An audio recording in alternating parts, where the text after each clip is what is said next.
Hello friend, welcome to la education channel. आज हम बात करने वाले हैं कि सेकेंडरी एविडेंस कब एडमिसिबल होगा, किस कंडीशन में सेकेंडरी एविडेंस एडमिसिबल होगा, कब उसे कोर्ट में प्रूव करने के लिए लाया जा सकता है।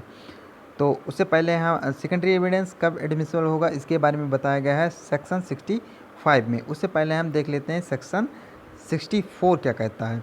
तो इंडियन एविडेंस एक्ट का सेक्शन 64 कहता है documents must be proved by primary evidence accept in the case here and after mentioned.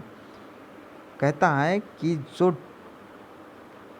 Documents होगा वो प्राइमरी एविडेंस से ही प्रूव किया जाएगा, प्राइमरी एविडेंस से, accept in the case here and after mentioned. लेकिन कुछ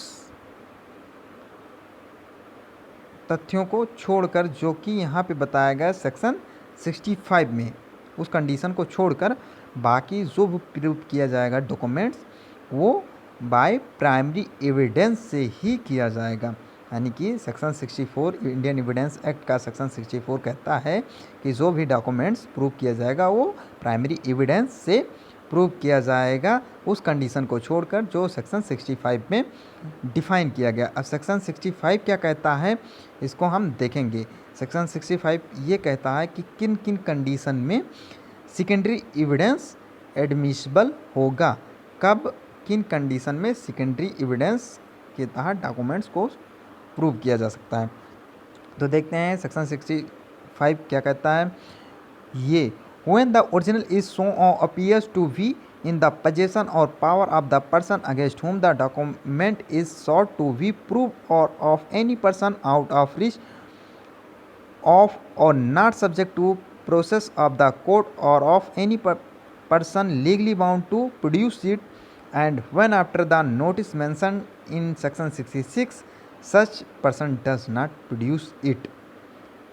सेक्शन 65 का ये कहता है when the original is shown or appears to be in the possession or power of the person against whom the document sought to be proved, जिसके against में document को prove करना है और ओरिजिनल डॉक्यूमेंट उसके पोजेशन या power में है, उस कंडीशन में सेकेंडरी एविडेंस एडमिसिबल होगा। ये पहला फैक्ट कहता है। इसका पहला फैक्ट का ये कहता है कि जैसे मान लेते हैं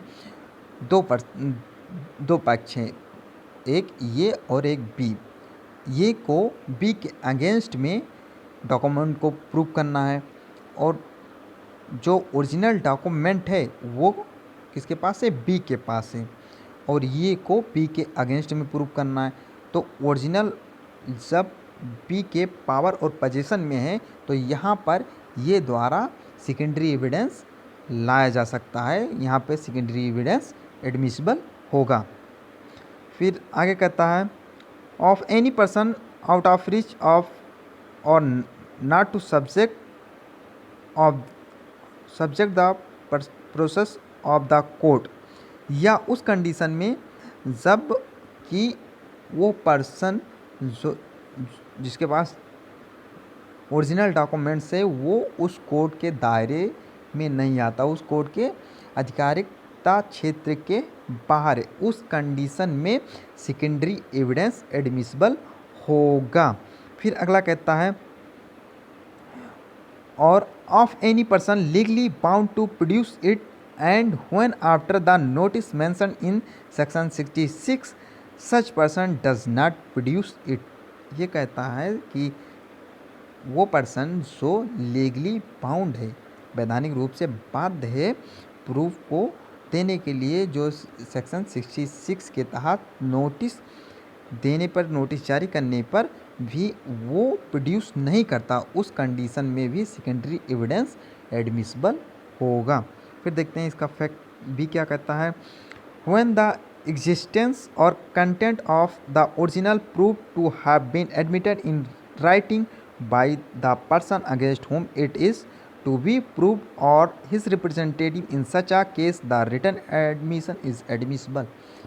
बी कहता है कि उस कंडीशन में भी सेकेंडरी एविडेंस एडमिसिबल होगा जब जिसके अगेंस्ट में, जो पक्ष है जिसके अगेंस्ट में इसे प्रूव करना है और वो पक्ष या उसका कोई रिप्रेजेंटेटिव लिखित रूप से ये मानने के लिए तैयार हो जाता है कि हम जो ये डॉक्यूमेंट देंगे उसके टर्म और कंडीशन को हम मानने के लिए तैयार हैं, उस कंडीशन में सेकेंडरी एविडेंस यहाँ पर एडमिसिबल होगा।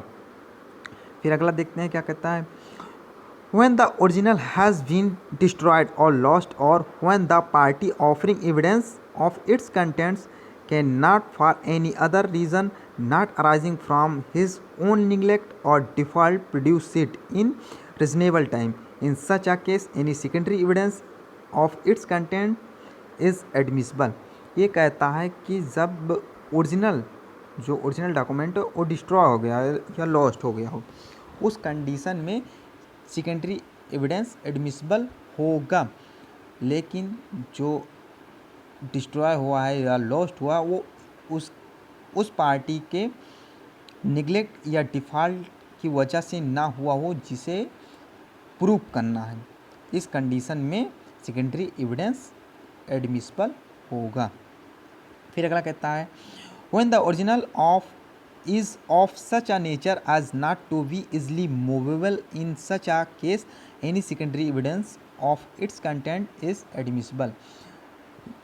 ये कहता है कि जब ओरिजिनल इस नेचर का हो जिसे कि एक स्थान से दूसरे स्थान पर ना लाया जा सकता हो, जिसे वो इस नेचर का हो जिसे मूव ना कराया जा सकता हो जिसको, तो उस कंडीशन में सेकेंडरी एविडेंस एडमिसिबल होगा। जिसे कि इस नेचर का है, इस तरह का है कि उसे कोर्ट में नहीं लाया जा सकता है, तो वहाँ इस कंडीशन में ये होगा कि उसके स्थान पे सेकेंडरी एविडेंस कोर्ट में लाया जा सकता है प्रूफ कराने के लिए।